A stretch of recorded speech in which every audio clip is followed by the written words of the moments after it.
वही संपूर्ण आनंद लिए तुम्हारे अंदर बैठा है। तुम्हें किसी से गिगियाने की जरूरत नहीं। बस तुम अपने स्वरूप को नहीं पहचान पा रहे हो, अपनी शक्ति को जागृत नहीं कर पा रहे हो, इसलिए तुम दौड़े घूम रहे हो। भागने की जरूरत नहीं है। सत्संग सुनो, उसे अपने आचरण में उतारो। ये बात आप कागज में लिख लो, चाहे दिमाग में लिख लो। जब तक आपके आचरण शुद्ध नहीं होंगे, जब तक आप भजन नहीं करोगे, जब तक आप दूसरों को सुख नहीं दोगे, मन वचन कर्म से किसी को भी दुख नहीं पहुंचाना, तब तक आप भाग आओ। यहां से लेकर ब्रह्मलोक तक अगर आपको सुख मिल जाए तो बता देना। आ ब्रह्म भुनान लोकान पुनरावर्तिनो, अर्जुन यहां सुख मिलने वाला है। आ ब्रह्म स्तंभ पर्यंतम सर्वम मायामयम जगत, यहां सुख मिलने वाला है। अगर सुख सिंधु भगवान का भजन नहीं करेंगे, बैठ के अपने घर में बैठकर आधा घंटा भजन नहीं करेंगे, मारे घूम रहे हैं, सोच रहे हैं ये भगवान का अवतार है, हमारा कल्याण हो जाएगा। ए भाई, जब भगवान वास्तविक अवतार लिए और जो भजन नहीं किए उनका भी कल्याण नहीं हुआ। भगवान के अवतार के समय हम भी रहे होंगे कहीं ना कहीं, किसी जीव जंतु के कल्याण हुआ क्या? अब भजन करोगे तो कल्याण हो जाएगा। हमारी बात मान लो। बार बार आपको कभी कड़वे शब्दों में, कभी मीठे शब्दों में बताते हैं, ए भाई, बचपन से भगवान के मार्ग में लगे हुए हैं, हमको अपना कर्म भोगना पड़ रहा है। जो शरीर रचना के समय रचा गया था, वो सुखद या दुखद कर्म भोगना पड़ा। तो रामकृष्ण परमहंस जी के कैंसर था, भाई जी हनुमान प्रसाद पोद्दार जी के उदर में कैंसर था, बड़े बड़े महापुरुषों को भोगना पड़ा। तो प्रारब्ध को भोग लो। ये भोगने की सामर्थ्य नाम जप से आ जाएगी, और नाम जप करके जन्म मरण के चक्र से मुक्त हो जाओ। मान लो मेरी बात। क्या वृंदावन की परम पावन रज से बढ़कर त्रिभुवन में कोई रज है? इस रज में बैठकर तुम्हें आनंद नहीं मिल रहा तो कहां मिलेगा तुम्हें? क्या भगवान नाम से बढ़कर कोई अमोघ शक्ति है जो भगवान को अधीन कर सके? सुमिर पवन सुत पावन नामो, अपने बस करी राखे रामो। लेकिन समझ में नहीं आता। ये जीव सोचता है कोई तपस्वी, कोई सिद्ध से हमारे दुख दूर हो जाएं। नहीं, भगवान के वचन सुन लीजिए। दैवी हेषा गुणमयी मम माया दुरत्यया मामेव ये प्रपद्यन्ते माया में ताम तरन्ति। ये गुणमयी माया को पार करना बहुत कठिन है। एकमात्र उपाय है, मेरी शरण में आ जाओ। हरि शरणम श्री कृष्ण शरणम मम। जब तक प्रभु की शरण में नहीं, तब तक माया मुक्त। पर समझ में नहीं आता। लोगों को ऐसा लगता है मैं जाऊंगा, आशीर्वाद मिलेगा, मैं सिद्ध हो जाऊंगा, सब दुख नष्ट हो जाएंगे। आप समझो, हमारी प्रार्थना को समझो। हम अंदर से पीड़ित होकर बोल रहे हैं, आप लोग समझते नहीं हो। भगवान का भजन किए बिना कहीं भी भाग के चले जाओ, आपको शांति नहीं मिलेगी प्यारे। और घर में बैठकर यदि भजन करोगे तो घर तीर्थ हो जाएगा, घर में भगवान पधारेंगे, आप आनंदित हो जाओगे। संत संग का फल होता है भागना, मिट जाना। सत्संगति संस्कृति कर अंता, ये जो जन्म मरण का भागना, ये मिट जाएगा। ये छोटे मोटे भागने से, शब्द सुना, मनन किया, आचरण में लग गए। कभी महीना 2 महीना में अगर संयोग बना तो हम बैठ के सत्संग सुन रहे हैं, नहीं तो हमारे पास यंत्र है, हम रोज उससे नवीन उत्साह प्राप्त करें भगवत मार्ग में चलने का। जब मिले तब दर्शन कर लिए, नहीं तो हम उनकी आज्ञा पर चल रहे हैं, तो हमारा सदैव सानिध्य है। भागने की जरूरत नहीं भाई, नहीं। थोड़ा चैन लो, थोड़ा शांति लो। भागने की जरूरत नहीं है। अंदर से भगवान को सुमिरन करने की जरूरत है। थोड़ा संयम में आओ। जिसको देखो मनमानी आचरण कर रहा है, सोचता है कोई संत महात्मा आशीर्वाद दे देंगे, तो तुम्हें संत महात्मा मिलेंगे ही नहीं। तुम करोगे पापाचरण तो संत महात्माओं का सानिध्य ही नहीं मिलेगा। पापवंत कर सहज स्वभाव, भजन मूर्ति भावन काऊ, जो पे दुष्ट हृदय सोई होई, मोरे सन्मुख आओ की सोई। अच्छे आचरण करो, घर बैठे महात्मा मिल जाएंगे। कोई आ जाएंगे ऐसे, तुम्हें कृतार्थ कर जाएंगे। कहीं तुम भेज दिए जाओगे जिनके वचन से तुम कृतार्थ हो जाओगे। हमारी प्रार्थना को मानिए। अपने इस अमूल्य मानव जीवन को कूड़ा करकट की तरह मत नष्ट कीजिए।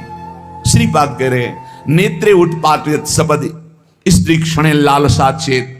यदि ये गंदी लालसाएं उत्पन्न हो रही हैं तो थोड़ा शासन में लाओ अपनी इंद्रियों को, छूट मत दो। बहुत जीवन व्यर्थ कर दिया इन इंद्रियों ने, अब सावधान हो जाओ। तुम स्वतंत्र सिंहवत जीवन व्यतीत करने के लिए मानव जीवन प्रकट किए भगवान ने तुम्हारा। तुम इंद्रियों के गुलाम होकर, मन के गुलाम होकर, भोगों के गुलाम होकर के जीने के लिए नहीं आए हो मनुष्य देह में। देवता तरसते हैं इस मानव देह के लिए। क्यों? क्योंकि साधन धाम मोक्ष कर द्वारा, इसे साधना करके हम जीवन मुक्त महापुरुष हो सकते हैं। लेकिन नहीं, बस कोई ऐसा कुछ कर दे जिससे हमारा पति बन जाए, कोई ऐसा कर दे कि हम स्वस्थों को भोग भोगें, कोई ऐसा कर दे सारी झंझटें मिट जाएं। अरे औरों की तो बात जाने दो। भगवान जिनके घर में अवतरित हुए, आप वहां दृष्टि डालिए। इतने बड़े भजनानंदी महात्मा वसुदेव और देवकी कंस कारागार में बंद किए हुए, भगवान पधार रहे हैं हथकड़ी बेड़ियों से जकड़ी हुई। आप विचार कीजिए, भगवान के सिवा तुम्हें कोई बंधन मुक्त नहीं कर सकता। और सब तरंगे हैं, भगवान भगवान है, हमारी बात को समझ लो। भगवान भगवान है, भगवान के भाव में डूब करके सब भगवत स्वरूप हैं। तरंग में वायु विकार है, वायु विकार हटा तो समुद्र ही है। पर इतना भेद है कि समुद्र करोड़ों अनंत तरंगें प्रकट कर सकता है, लेकिन एक तरंग समुद्र नहीं प्रकट कर सकती। ऐसे ही जितने महापुरुष हैं, जितने सिद्ध महापुरुष हुए, भक्त हो चाहे ज्ञानी हो चाहे योगी हो, वो माया विकार को नष्ट करके ब्रह्म रूप में लीन हो गए, तो ब्रह्म स्वरूप वो भी हो गए। ब्रह्मविद ब्रह्म ही भवति। लेकिन ब्रह्म तो ब्रह्म है, जिसने एक संकल्प मात्र से अनंत सृष्टि का सृजन कर दिया, उसकी समानता करने वाला त्रिभुवन में कोई नहीं। तो उन्हीं भगवान की, चाहे निराकार मानो, साकार मानो, सगुण मानो, निर्गुण मानो, उन्हीं भगवान की शरण में जाने के लिए सब संत महात्मा, और जो भगवान की शरण से अलग करके अपने को भगवान माने, तो हमें लगता है फिर बचना चाहिए ऐसे भगवानों से, जो अपने वचन से, अपने आचरण से, अपनी हृदय की भावनाओं से जीवों के माया जनित आकर्षण को नष्ट करके श्री भगवान से प्रीति करावे। उसे संत कहते हैं, उसे ब्रह्मर्षि कहते हैं, उसे महात्मा कहते हैं, उसे भक्त कहते हैं। शास्त्र उठा के देख लो, ब्रह्म स्वरूप हो गए हैं। दूसरों ने अनुभव किया कि साक्षात ब्रह्म है, लेकिन वो जब बोले तो अपने को ब्रह्म नहीं बोले। गोस्वामी तुलसीदास जी साक्षात भगवान के स्वरूप हो चुके।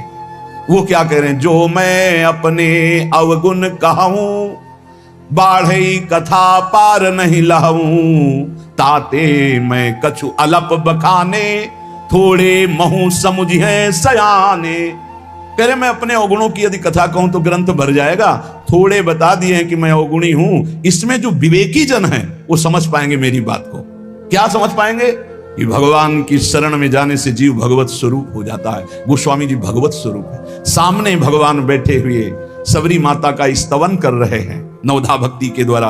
और सबरी जी ऐसा करें, अधम ते अधम अधम अति नारी, तिनमा मैं मति मंद अघारी। ये है महापुरुष। भगवान के चरणारविंद की नाम की लीला कथा की वृत्ति हृदय में जिनके संग से जागृत हो, वही सत्संग है। हम लोग बड़े बावरे हैं। अरे तरंग कभी समुद्र प्रकट कर सकती है? सब तरंगे हैं। वायु विकार हटा समुद्र हो गई, मुझे कोई इस पे संशय नहीं। बूंद अलग है तो बूंद है, और समुद्र में गिर गई तो समुद्र है, लेकिन बूंद समुद्र नहीं प्रकट कर सकती। ऐसी करोड़ों अनंत बूंदे समुद्र से, लहरों से ऐसे उठती रहती है। उनका नाम भगवान है, जिनसे अनंत महात्मा, अनंत ब्रह्म ऋषि, अनंत ब्रह्मांड सृजन, उन भगवान की शरण में जाने से इस माया से मुक्ति होती है। साहब समझ नहीं पा रहे।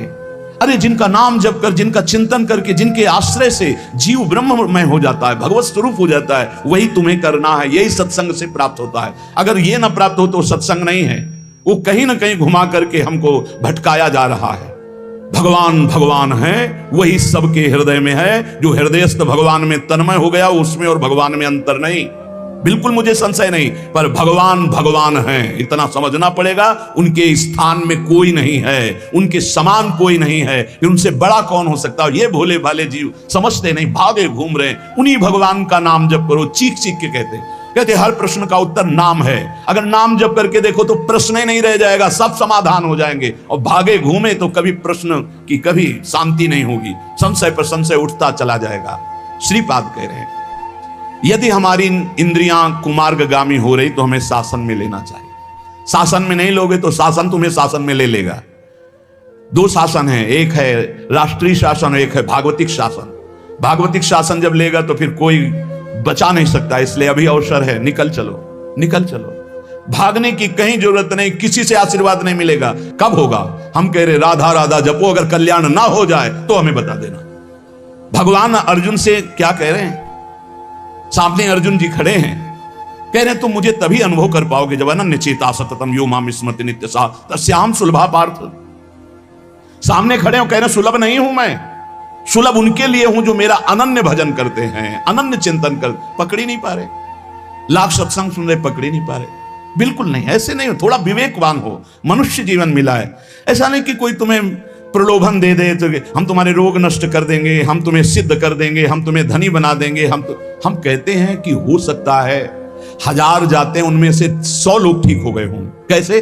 पूर्व का पुण्य 100 का तुक्का लगा और ठीक हो गए। वो कहते हैं कि मैं कसम खा के कहता हूं मैं ठीक हो गया हूं, हम बिल्कुल 100% मानते हैं ठीक हो गए, लेकिन उसके प्रताप से नहीं, आप अपने पुण्य प्रताप से ठीक हो गए। आपके ठीक होने का समय आ गया है, इसलिए आपका तुक्का लगा, आप गए, यश उसको मिल गया और आपका काम बन गया। हमारी बात को समझो। अपने लोग बहुत शास्त्र सम्मत, बहुत उसको सुलझ कर भगवत मार्ग को चल करके आपको बोल रहे हैं।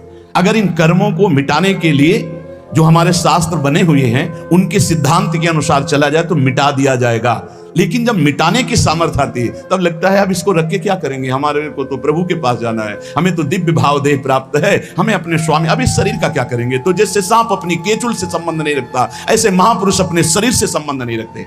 आप हमारी बात को समझ नहीं पा रहे, भटकते घूम रहे हैं, मारे घूम रहे हैं, क्लेश, अशांति, नाना प्रकार के दुख।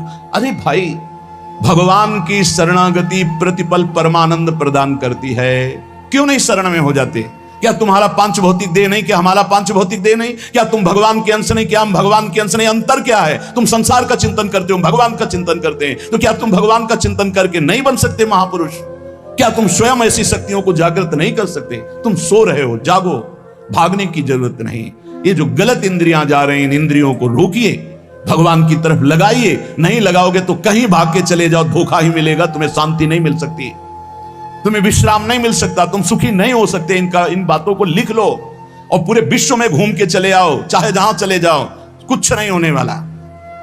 मारे मारे केवल घूमते रहो, समय बर्बाद करते रहो। वही समय एकांत में बैठकर राम कृष्ण हरि बोलो, राधा बोलो, अभी आनंद आ जाएगा।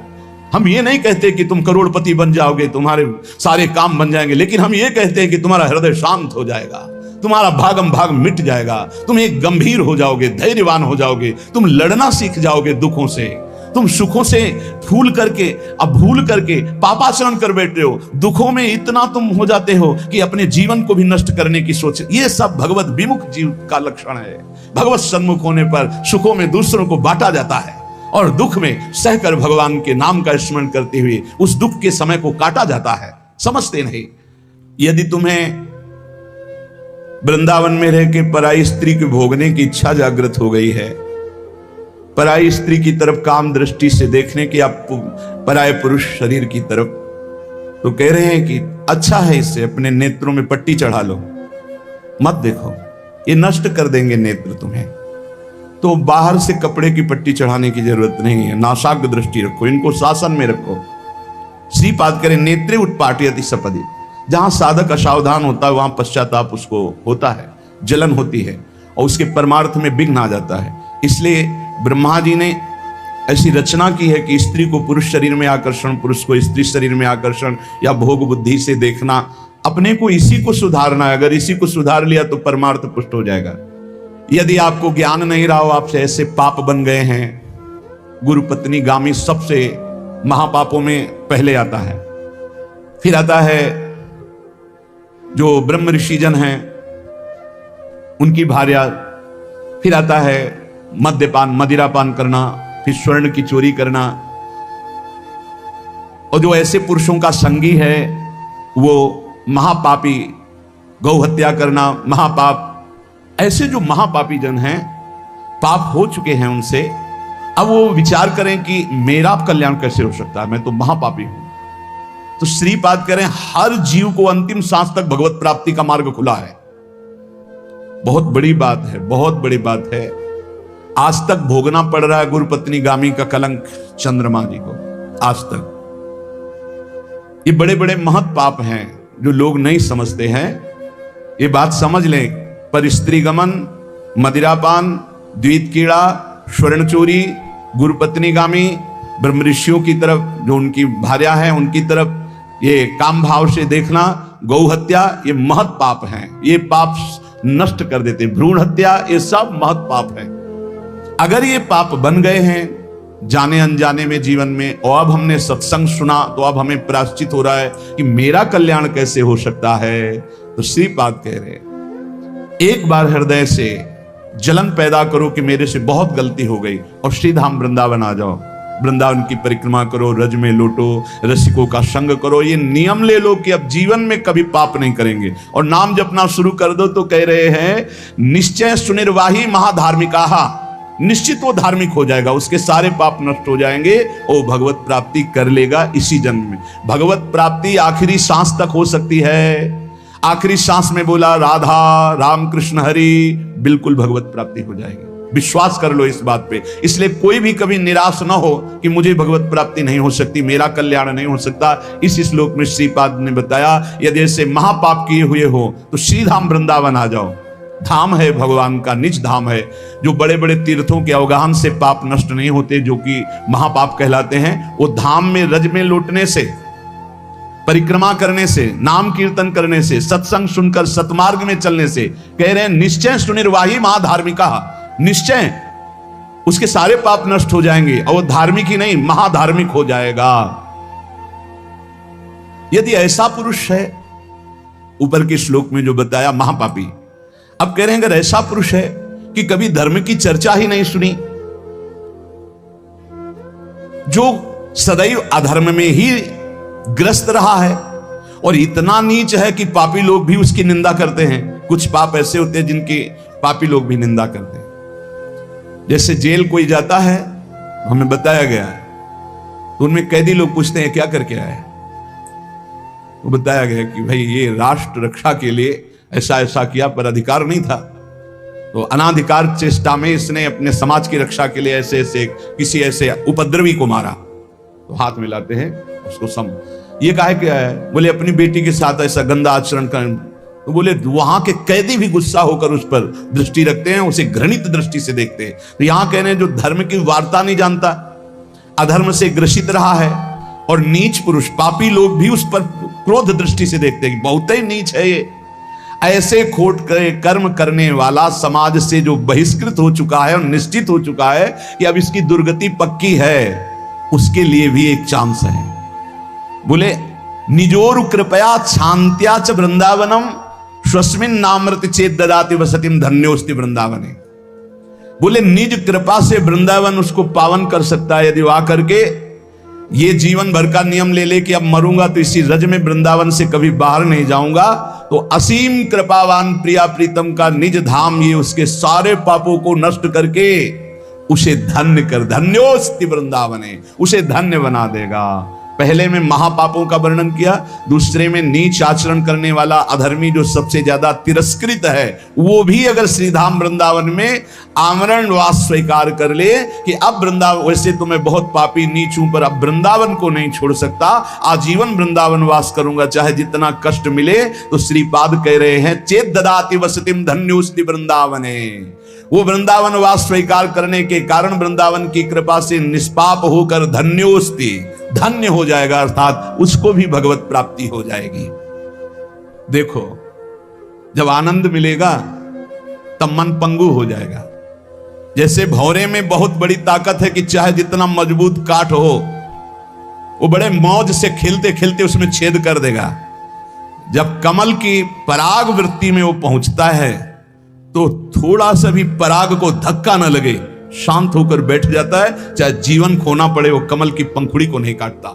ऐसे उदाहरण दे रहे, ऐसे ही तुम्हारा मन तब तक उद्दंडता करता रहेगा जब तक भगवत सुख नहीं मिलेगा, और जिस दिन इसे आनंद मिला भगवत आनंद, ये बैठ जाएगा, इसका अस्तित्व खत्म हो जाएगा, ये बैठ जाए। निज सुख बिन मन होई कि थीरा, बिना आत्मानंद का अनुभव मिले मन स्थिर नहीं होगा, शांत नहीं होगा, विश्राम नहीं पाएगा।